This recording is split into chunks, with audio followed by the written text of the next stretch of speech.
ओम हर हर महादेव शिव शंभो धवलेश्वराय नमः। कलानंदीर धड़ा होइथिबा महाप्रभु धवलेश्वराय नमः। दीपं यदि परम ब्रह्म दीपं यदि जनार्दन दीपहरत मे पापो पूजा दीप नमस्तुते।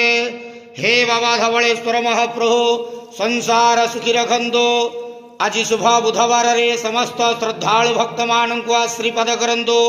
मनस्कामना पूर्ण करंतो। कर्म क्षेत्रोन्नति करंतो। ग्रहरिष्टमान खंडन करंतो। जगतर मंगल करंतो। विश्वर कल्याण करंतो। आपणकर नाम विख्यात करंतो। सेवकर डाक श्रवण करंतो। समस्त गुआवसा भक्त मानकर मनस्कामना पूर्ण करंतो। हे बाबा धवलेश्वराय नमो नमः। संसार सुखी रखंतो आनंदे गेवार हरि बोलो।